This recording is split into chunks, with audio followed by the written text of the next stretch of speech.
가장 정말 사람마다 위기에 대한 사인이 있잖아요. 통장에 돈이 바닥이 나고 병원에 갔더니 의사가 걱정스러운 눈빛으로 이제 당신은 얼마 시간이 남지 않았습니다. 이런 것들 전부 다 위기지 않습니까? 그거 외에도 수많은 위기들이 우리에게는 있을 겁니다. 내가 가장 위기스럽게 생각하는 것들이 있겠죠.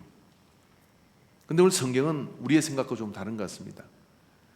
이 성경은 사무엘이라고 하는 이 선지자가 등장함에 있어서 이 사사시대를 처음 하고 마지막 사사로서의 마지막 선지자로서 사사로서의 그 역할을 했던 이 사무엘, 그의 등장의 서막에 이렇게 이야기를 시작합니다. 아이 사무엘이 엘리 앞에서 여호와를 섬길 때에는 여호와의 말씀이 희귀하여 이상이 흔히 보이지 않았더라. 그 시대의 가장 암울하고 위험한 위기는 이것이다라고 얘기했는데, 그게 뭐냐면 여호와의 말씀이 희귀하여 이상이 흔히 보이지 않았다고 하는 겁니다. 이게 그 시대에 하나님께서 입을 닫으셨다. 그 시대에 하나님의 말씀을 들으려고 하는 사람이 없다. 이것이 사사시대 전체를 한 단어로 함축하면은 사사시대는 각각 자기가 보기에 좋은 소견대로 다 행했다고 하는 것이 사사시대의 성경의 평가입니다. 자기가 좋은 대로 행했지 하나님의 말씀을 들으려고 하고 그 말씀을 따라 살려는 사람이 없었다는 이야기예요. 그러다 보니까 그들이 그렇게 해서 우상 숭배를 하고 그렇게 해서 자기의 소견에 좋은 대로, 자기 철학과 자기 생각에 좋은 대로 행하다가 블레셋의 공격을 받고 미디안의 공격을 받고 그러면서 그렇게 위기를 당하면 그때 하나님께서 사사를 일으켜 가지고 하나님의 말씀에 귀를 기울이는 사람을 일으켜서 그를 통하여 그 위기에서 구하고, 또 살만하면 또 그렇게 하고, 이것을 계속해서 반복하는 것이 뭐냐면 사사시대예요. 그런 사사시대의 마지막의 점에서 엘리라고 하는 이 사사와 제사장 역할을 하던 이 사람이 있는데, 그가 오늘 성경에 보니까 그가 이제 나이가 많고 그리고 눈도 어두워져서, 2절에 보니까 엘리의 눈이 점점 어두워가서 잘 보지 못하는 그때 그가 자기 처소에 누웠다고 하는 거예요. 그런 모든 위기는 한 단어로 함축됩니다. 하나님 여호와의 말씀이 희귀했다. 여호와의 말씀이 희귀했다는 이야기는 하나님의 말씀을 모르고 하나님의 말씀이 들리지 않고 하나님의 인도하심을 전혀 못 듣고 사는 생활이 보편적 생활이 되어버렸다, 이런 이야기입니다. 이거 우리 이야기하는 거 아닌가요?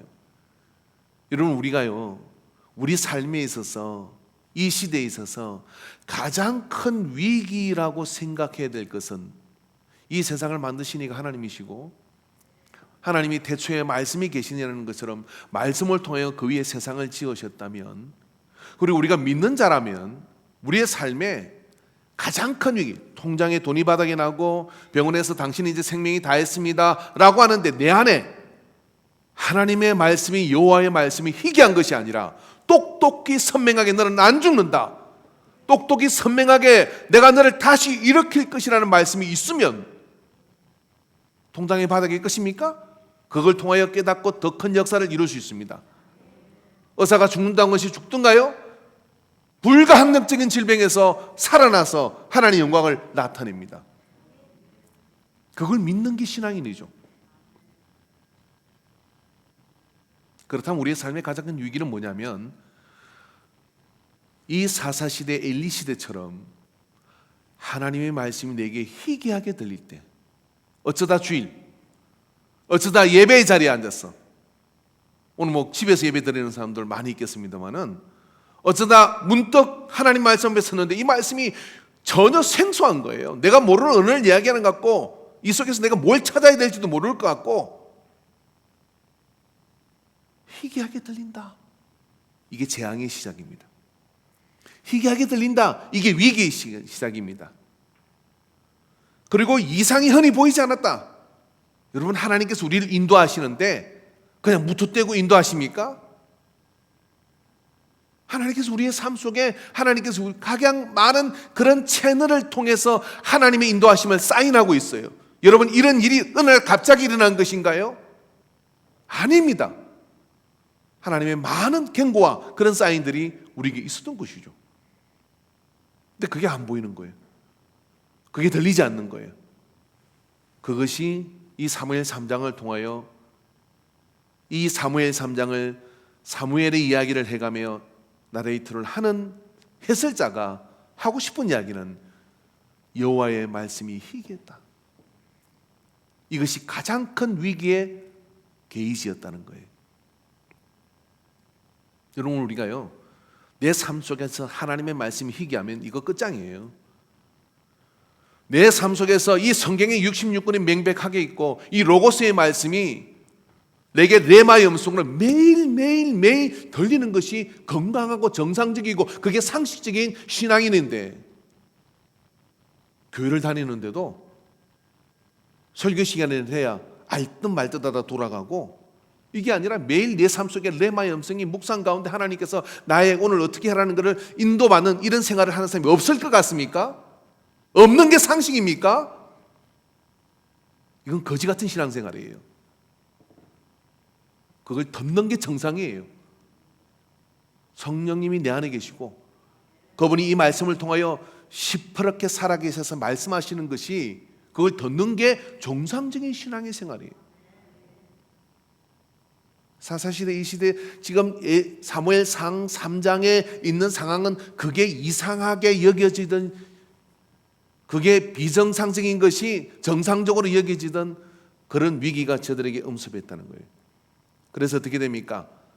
하나님의 등불이 아직 꺼지지 아니하였음이라고 말씀하지만 꺼질 수도 있다는 것을 우리에게 얘기해 주는 거죠. 그래서 이것이 성경이 말하는 절망적 그런 상황인 겁니다. 그러나 오늘 이 해설자는 이렇게 얘기합니다. 여호와의 등불이 아직 꺼지지 않았더라. 왜 꺼지지 않았냐면, 여러분, 이 성막, 이 법궤가 있는 이 장소의 등불은요, 꺼지지 않는 게 정상이에요. 그 불을 꺼트리면 안 되는 겁니다.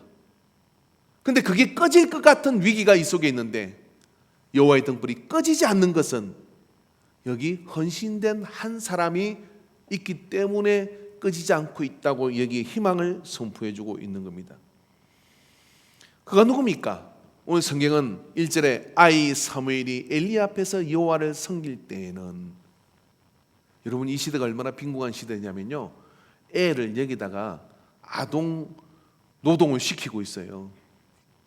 이거 아닙니까? 아이가 지금 법궤가 있는 그곳에서 불 꺼지지 않는 것 같다 기름 붓고 있는 거죠. 엘리는 몸이 비둔하고 나이가 들어 눈도 침침해지고 어두워지니까 처소에 가서 누웠는데, 엘리의 아들들은, 이 제사장의 그런 유업을 이어받은 아들들은 갈고리를 고기 건져서 먹고 밖으로 놀러 다니라고 어디로 돌아가는지도 몰라. 근데 엘리는 집에 자고, 근데 자기 속으로 난 아들도 아닌 이 아이 사무엘이 법궤 옆에 서가지고 등불이 꺼지지 않게 지금 보고 있다는 거예요. 상황이 그런 거 아닙니까? 그렇게 했을 때 여기 사무엘은 하나님의 등불은 아직 꺼지지 아니했으며 사무엘은 하나님의 궤 있는 여호와의 전에 누웠더니 그랬어요. 기도하고 있는 게 아니라 여호와 궤 있는 여호와의 전에 왜 누웠어요? 등불을 안 꺼뜨리려고. 애가, 어른은 다 어디 가고, 이 중요한 법궤가 요단강을 끊고 지나오고, 그 100만이 넘는 많은 사람들이 광야를 지나며 그 성막에 법궤가 가는 대로 가고, 법궤가 멈추었던 그 법궤가 지금 있는데 아이 사무엘이 궤 옆에 있다고 하는 거예요. 다 어디 갔습니까? 다 어디로 간 겁니까? 그래서 하나님이 입을 닫으신 거예요. 여호와의 말씀이 희귀하게 들리고, 저런 이야기가 있나? 하나님의 이상이 보이지 않는 어린아이 사무엘, 제사장도 아니고 그 필수도 아니고, 이건 아동학대에 가깝습니다. 여러분 생각해 보세요. 어른들은 처음부터 집에서 연속극 보고 있는데 우리 주일 학생들 와가지고 새벽기도 안 해? 학생들이 막 밤새 철야며 주여 이 시대를 살려주는데, 어른들은 처음부터 막 밤으로 다니고 놀러 다니고 막 그렇게 돌아다니다가 어느 날 교회 지나다 보니 소리가 나 들어보니 애들이 막 그렇게 기도하고 있는 거예요. 민원 들어갑니다. 인간교회는 주일 학생들을 학대한다고. 이런 상황이 지금 이 시대가 벌어진 상황이에요.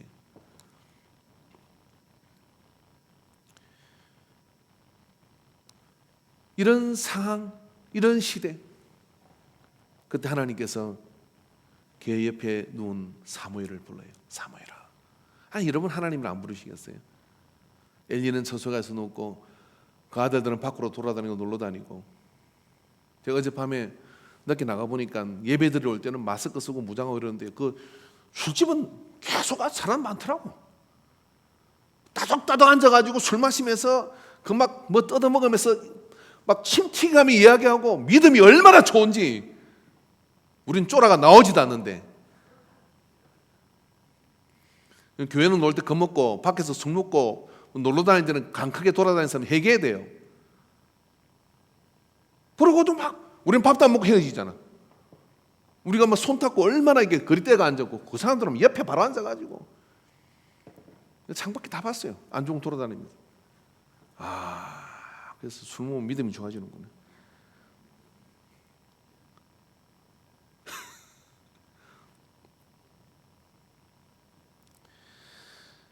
사무엘, 그 사무엘이 하나님의 눈에 들어오는 거예요. 사무엘아, 사무엘아. 아이 사무엘을 불러요.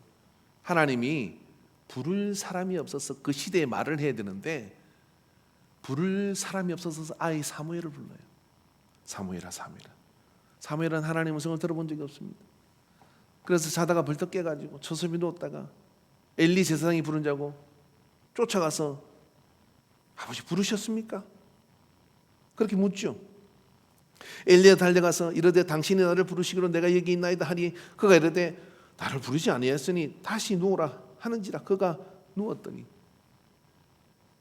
여러분 자다가 와서 자꾸 성질 나잖아요. 저도 어제 막 어제 1시간마다 깼어요. 모처럼 밑에서 잤는데 자다가 뭐 춥다고 보일러 틀러 가더라고요. 누구라고 말하지 않겠어요. 자다가 또 뭐 방언으로 소리를 막 질러요. 밤새 그 짓을 하는데 나중에는 그냥 재갈을 물리고 싶더라고요. 엘리가 얼마나 짜증났겠어요. 근데 엘리가 3번 그렇게 오니까 이렇게 얘기합니다. 나한테 오지 말고 하나님이 널 부르는 것 같다. 사무엘은 하나님의 음성을 들어본 적이 없어요.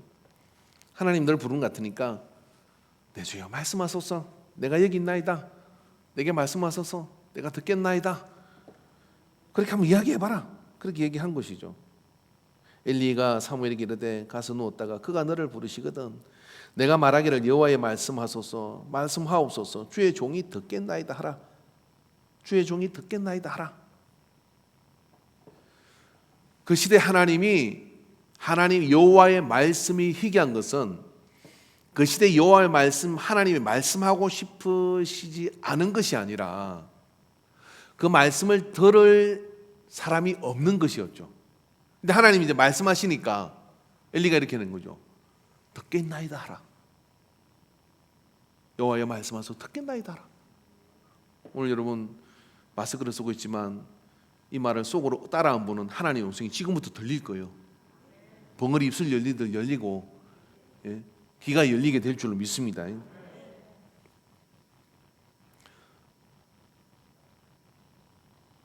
여기 아이 사무엘이 여호와 앞에서 엘리 앞에서 여호와를 섬길 때라고 얘기를 해요.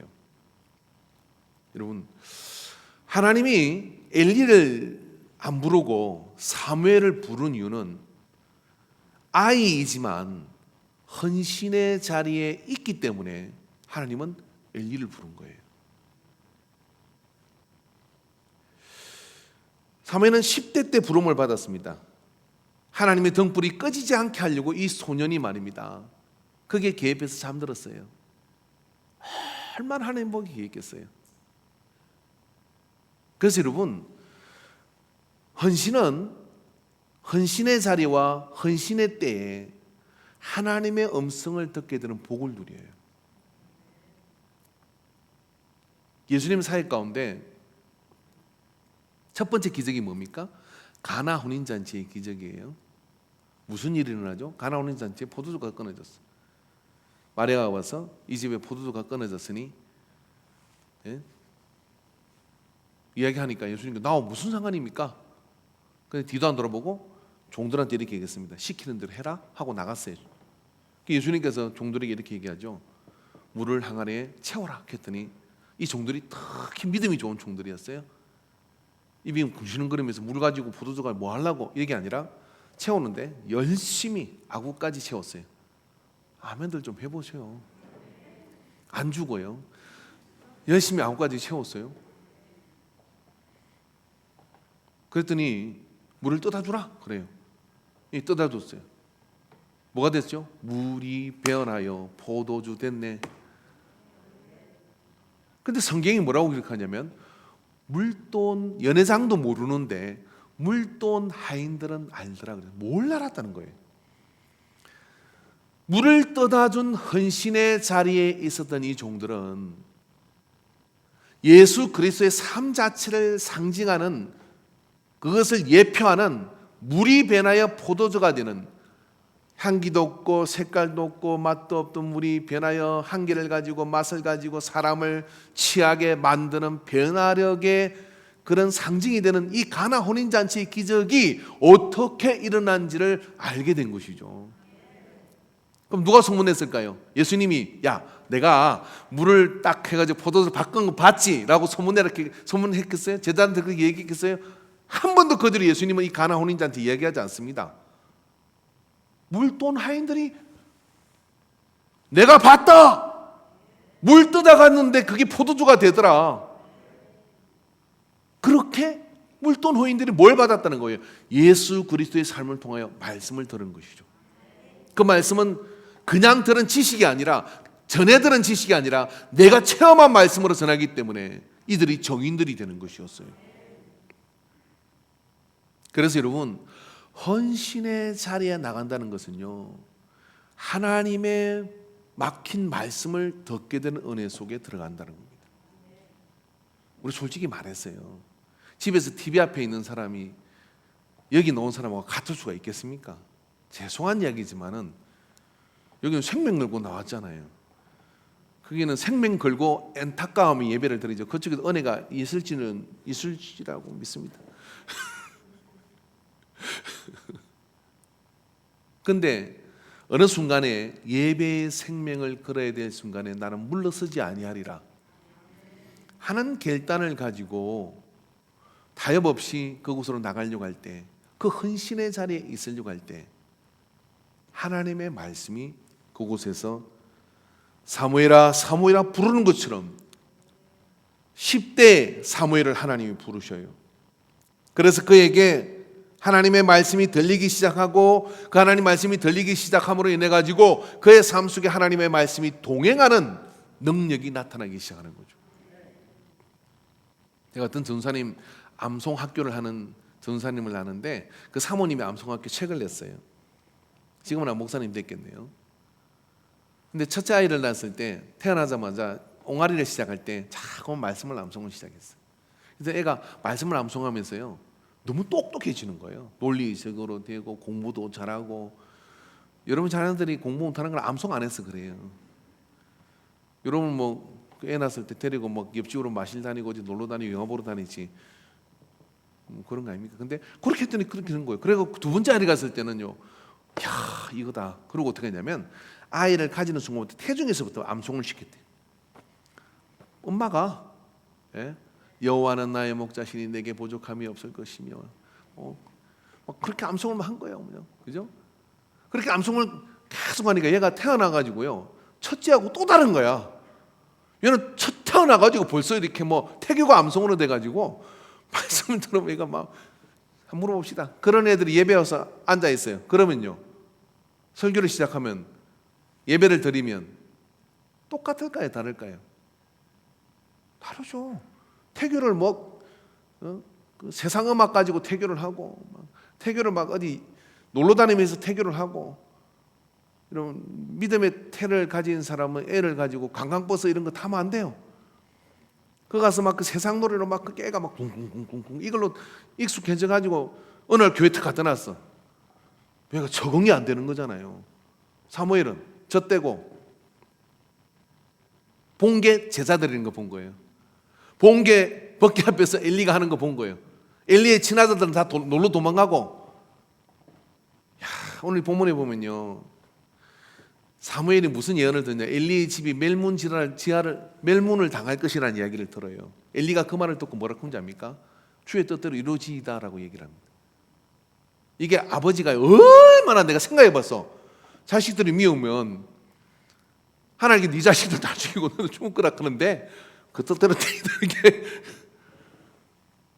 그런 자식들이. 그런데 이 사무엘은 뭐냐면 헌신의 자리에 애 때부터 있는 거예요.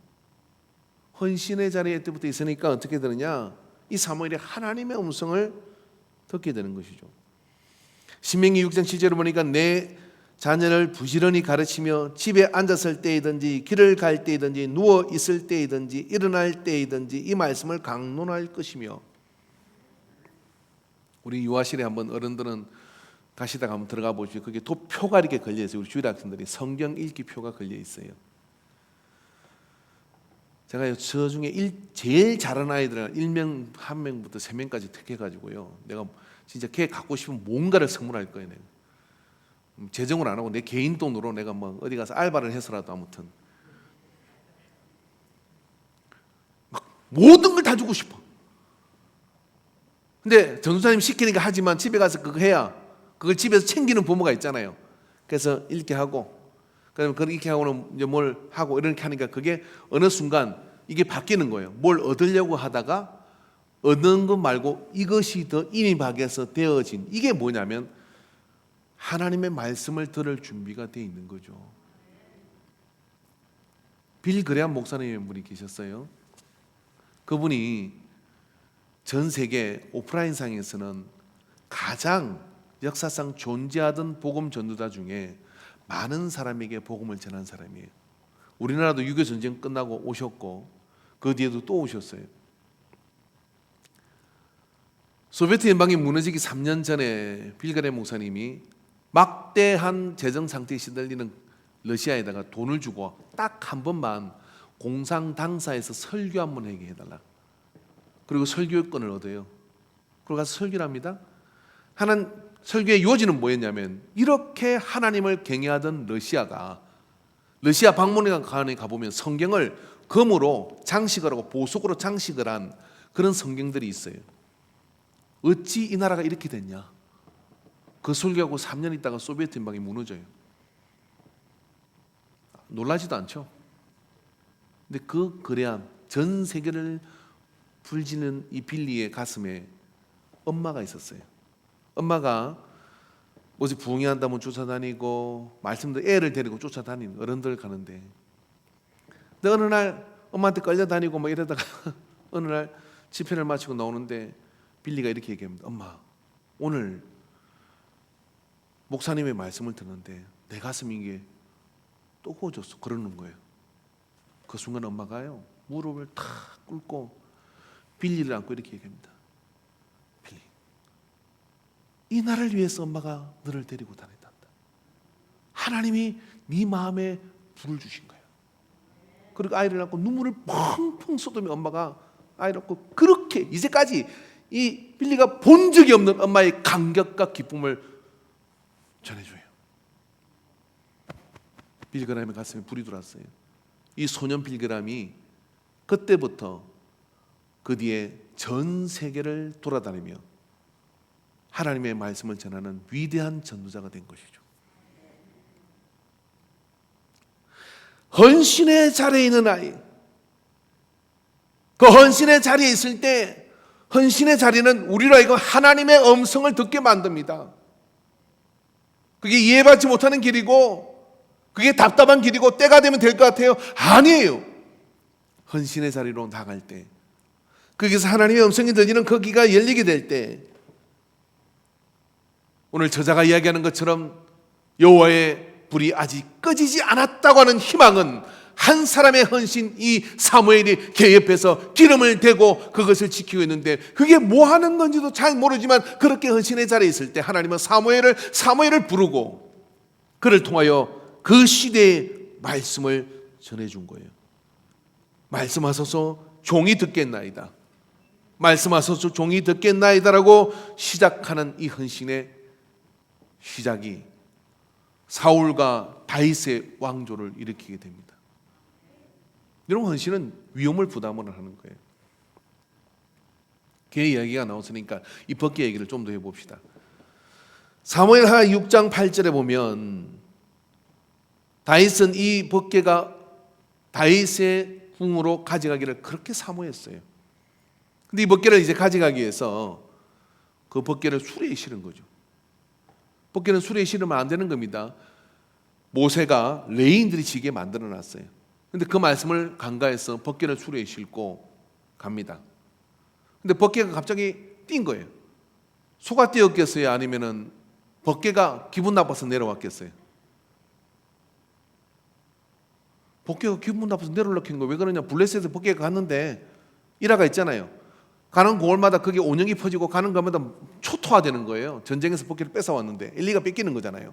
그게 쫓아가 그렇게 초토화되는 사연이 일어난 거죠. 그랬더니 이 블레셋 사람들이 안 되겠다. 그렇게 좀 영적 세계를 아는 사람들 물어보니까 그러지 말고 이게 법궤가 스스로 움직이는 건지 아닌지 한번 테스트 해보자. 그리고 암소에게 수레를 달고 거기에 메어요. 그리고 젖을 떼지 않은 송아지를 나무에 묶어놨어요. 그리고 법궤를 실었더니요, 이 소가 암소한테로 가요 안 가요? 가야 되는데 뒤도 안 돌아보고 이스라엘 쪽으로 막 거품 물고 달려가는 거예요. 법궤가 스스로 몰고 가는 거죠. 그럼 법궤가 스스로 떨어지는 거잖아요. 근데 우사가 잡았어. 그랬더니 적사해 버렸어요. 하나님이 성경에 보면 우사를 찢었다 그랬어요. 그냥 죽은 게 아니라 뭐 영화처럼 말입니다. 그니 다윗이 얼마나 놀랐는지 화도 나고 그 충성스러운 우사를 그 모든 행사를 지금 지키하는 우사를 기분 나빠가지고 다윗이 뭐냐면 성경에 보니까 이렇게 얘기하죠. 여호와께서 우사를 치심으로 다윗이 분하여 그곳을 베레스 우사라 부르니 그 이름이 오늘까지 이르니라. 다윗이 그날 여호와를 두려워하여 이르되 여호와의 궤가 어찌 내게로 오리요 하고 다윗이 여호와의 궤를 옮겨 다윗 성 자기에게로 메어가기를 절개하지 아니하고 여기까지예요. 그리고 가드 사람 오벳에돔이 집으로 메어간지라. 절개하지 않고 다윗이 야 너 그 집으로 가지가 한 것도 아니에요. 그냥 그래서 상황 종료하고 다윗은 집에 와버린 거예요. 복귀가 중간에 뚝 남았네. 조금 전에 우사가 죽어버렸어요. 그냥 죽은 게 아니라 이 성경 원어를 보면 처참하게 죽었어요. 복귀를 누구도 손을 못 대는 거예요. 오베드돔은 레인입니다. 이 행사에 말단에서 음악을 관장하던 사람이었어요. 그런데 이 오베드돔이 법궤 앞으로 나가요. 누군가는 이 하나님의 법궤를 옮겨야 되잖아요. 그래서 메고 아무도 이걸 가져가려고 하지 않으니까 자기 집으로 메어갔어요. 집에 가서 집이 다 망할 수도 있는데 집으로 가져간 거예요. 1번 우리 중에 그럴 분이 여러 명 있다. 한 명도 없다. 목사가 책임져라. 그쪽이시구나. 오베드돔이 헌신을 한 거죠. 어떤 헌신을 합니까? 어찌 하나님의 궤를 길에 두겠느냐 하고 어떻게 되든 내 집으로 궁을 안 가져간다니까. 그래서 오베드돔 집으로 가져가요. 그 말씀 보니까 그 뒤에 본 말씀 다시 한번 봅시다. 다윗이 여호와의 궤를 옮겨 그래서 11절을 보니까 여호와의 궤가 가드 사람 오벳에돔의 집에서 석 달을 있었는데 여호와께서 오벳에돔과 그 온 집에 복을 주시니라. 그게 재앙이 될 줄 알았는데요. 그게 복이 됐어요. 다윗이 그 이야기를 늦게 듣고 어떻게 하냐면 가져와야지 하고 왔는데 그냥 온 게 아니라 야 너밖에 없다. 오벳에돔.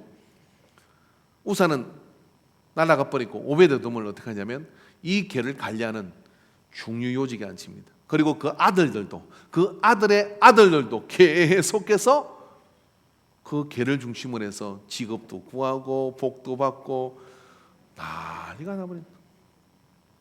한 사람의 위대한 헌신이 하나님의 역사의 문을 그 가문에 엽니다.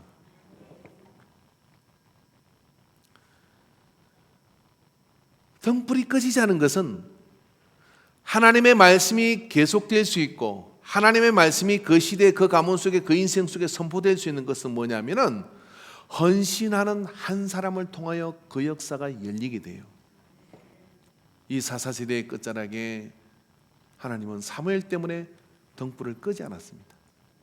그리고 그 등불이 사무엘을 통하여 타오르게 만들고 왕의 시대를 여는, 왕정 시대가 열리는 그 서막을 사무엘을 통하여 열게 하고, 사무엘이 살아있는 동안에는 이스라엘이 그 어떤 위협 속에서도 위협당하지 않는 강력한 하나님이 지키는 그런 치세를 이루게 돼요. 왜요? 소년 사무엘은 헌신의 자리에 있어서 하나님의 음성을 듣는 사람이었습니다. 그렇기 때문에 우리의 삶의 가장 큰 위기는 뭐냐면, 지금 이 순간에도 코로나 바이러스가 난리를 치고 이런 가장 큰 위기 속에 이게 드러난 위기라면, 이게 국가가 우려하는 드러난, 이게 세계가 우려하는 드러난 위기라면, 아니요, 그것보다 훨씬 더 큰 드러나지 않은 위기는 뭐냐면, 사람과 세대가 하나님의 말씀을 떠나는 것이 위기 중의 위기입니다. 이런 바이러스 이런 거 하나님이 지키지 않으면은, 지금 지구 온난화로 인해서 빙하에 묻혀 있는 고대 바이러스들이 막 나온대요. 이건 시작에 불과하대요. 뭐 어떻게 감당할 건데요, 그런 것들. 사람이 그거 끌어다가 연구한다고 그러다가 놓쳐버리면 이게 이런 식으로 퍼지면은 상상을 초월한 일이 벌어지는 거예요. 하나님이 지키지 않으면 아무 소용이 없습니다. 그렇기 때문에 이런 가장 큰 위기는 뭐냐면, 그 시대 하나님이 주시는 말씀의 통로가 사단자 사람들이 각각 자기 속인대로 자기의 옳은 대로 행하고 하나님 말씀을 경청하지 않고 하나님의 그 질서 속에 있지 않는 그런 인생과 그런 시대와 그런 세상은 반드시 해로가 꼬이듯이 꼬여서 화를 자초하게 되어 있는 겁니다. 그러나 반대로 사무엘처럼 헌신의 자리에 있어서 하나님의 말씀을 청종하는 자에게 무슨 일이 벌어집니까? 사무엘 3장 19절부터 21절 말씀 한번 볼까요? 그게 이런 말씀이 나옵니다. 같이 한번 읽어봅시다. 사무엘이 자리에 자라며 여호와께서 그와 함께 계셔서 그의 말이 하나도 땅에 떨어지지 않게 하시니. 사무엘이 이제 자랐어요. 근데 사무엘이 자라는데 여호와께서 그와 함께 하시니까, 하나님이 주시는 말만 한 것이 아니라 사무엘이 선포하면 하나님이 그 말이 아무 뜻도 의미도 없이 역사를 이루지 못하고 툭 하고 땅에 떨어지는 게 아니라, 말을 하니까 그 말을 하나님께서 그 말을 딱 붙잡고 이것이 실행되도록 행하도록 그렇게 하시더라. 근데 하나도 땅에 떨어지는 게 없다는 거예요. 저 이걸 보면서요, 와, 나도 이런 목사가 돼야 되는데. 그러기에 이제 우리는 좀 문제가 있죠. 차 타고 가다 뭐 누가 끼어들면 그대로 다 되면 어떻게 돼? 안 되잖아. 그러니까 성질부터 죽이고. 근데 사무엘은 그런 사람이었다는 거예요. 한번 여러분 생각해 보세요. 여러분이 기도하고 그래서 하나님께서 함께 하셔서 여러분이 누구를 이렇게 갔는데 뭐 자녀가 힘들어서 이렇게 얘기를 해요. 엄마가 기도할게. 괜찮아. 아니야, 그렇게 되지 않아. 하나님께서 이렇게 하실 거야. 로건 또 너한테 좋은 일이 일어날 거야. 그렇게 이야기했는데 그게 다 이루어지는 거야. 이루어지는 그 역사를 보면 여러분 어떻겠어요? 그죠? 여러분 그런 역사가 일어날 줄 믿습니다. 제가 군대에 있고 저희 아버지가 한갑잔치는 아니지만 한갑을 뭐 집에서 그냥 조촐하게 먹는데 그때 몸이 반이야 이렇게 약간 안 좋으셨어요. 그런데 우리 작은 아버지 미국 목사님 오셔가지고, 이제 행이잖아요. 행인데 행이 이 아들들은 어리고 누나들은 위에 크지만 이제 하나는 군대에 있고 하나는 또 뭐 육군에 가 있고 저는 해군에 가 있고 이러는데, 아들들 보니까 아직 대학도 못 갔지 뭐 상황이 참 그런 거예요. 그러니까 눈물을 건성건성하니까 이 목사 작은아버지 미국에 있는 작은아버지 이렇게 해요. 형님, 이 아들 잘 보세요. 이 아들들 앞으로 이제 공부도 다 하고 그 다음에 목사가 될 것이고, 또 막 선포를 하는 거예요. 내가 그때 있었는데 나는 그때 그냥 술 마시고 노래하고 아닌 것 같더라고. 근데 그렇게 막 선포를 하는 거예요. 그 아버지가 그 말을 듣고요, 동생의 그 말을 듣고 고개를 끄덕이시면 위로가 되셨나 봐. 그리고 이제 기도를 탁 하고 막 그렇게 했어요.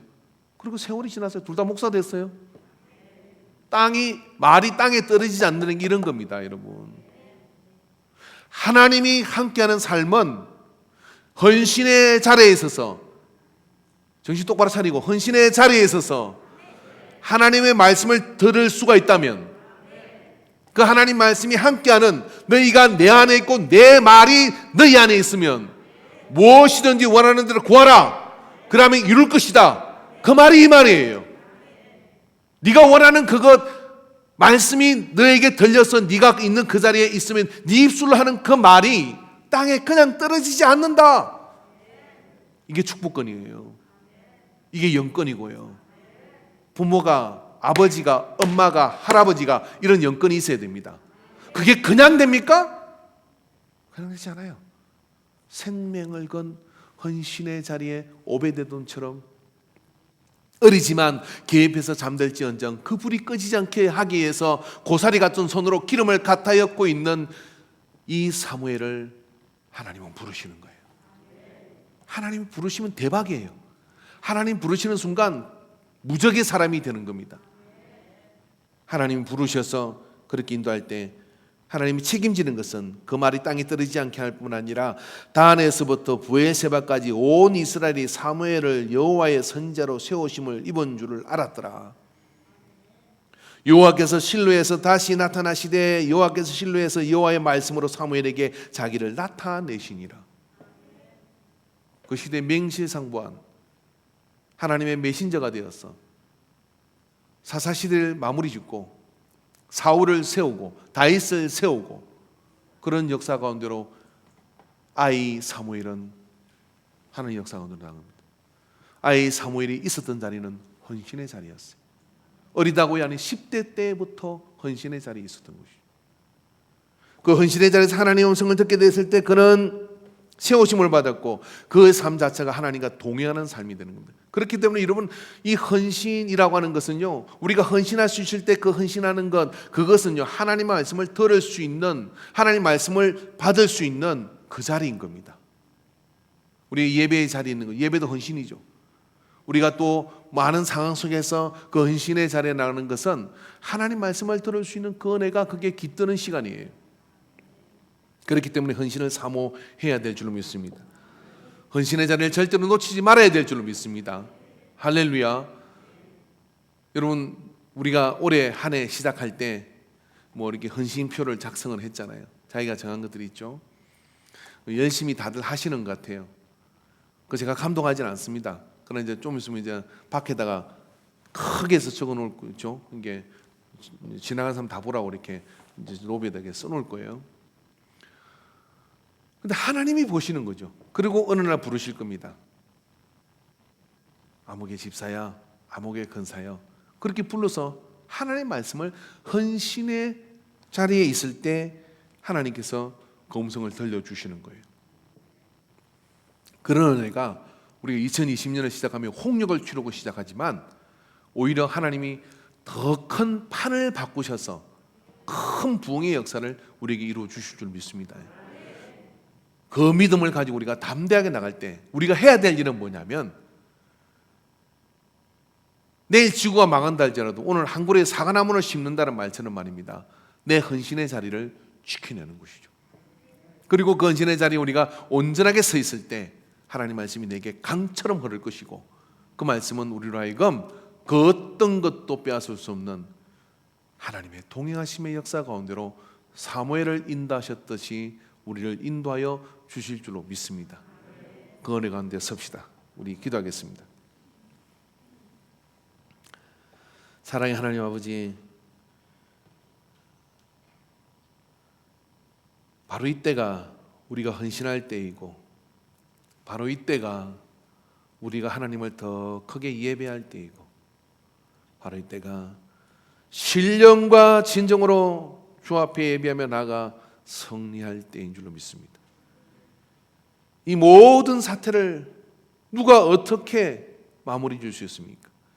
하나님이 연구하는 사람들에게 지혜를 주셔서 치료제가 나오게 하시고 예방 백신이 나오게 하여 주시옵시고 또한 이 바이러스가 힘을 잃어버리고 전파력을 상실할 수 있도록 각자가 위생과 보건에 힘을 써야 하지만 이 모든 것들의 역사의 주관자는 하나님이신 것을 우리는 믿습니다. 아버지여, 우리가 하나님의 말씀에 온전히 서지 못했던 것을 교회마다 회개하게 하여 주시옵시고 건성으로 예배드린 것들, 신령과 진정으로 예배하지 못했던 이 모든 탄식의 시간들을 가슴을 찢으며 회개하는 시간 되게 하여 주시옵소서. 그래요, 우리가 다시 모여 함께 예배할 때는 더 큰 믿음의 거인들이 되어서 하나님을 기쁘게 하는 절절히 사모하는 예배자로 모여 하나님께 영광을 올리게 하여 주시옵소서. 예수의 명하는 모든 질병은 떠나갈지니라. 예수의 명하는 모든 이 바이러스를 힘을 잃어버리고 사라질지니라. 일상의 생활로 돌아가게 하옵소서. 예수님의 이름으로 기도합니다. 아멘. 우리 찬양 들으시겠습니다.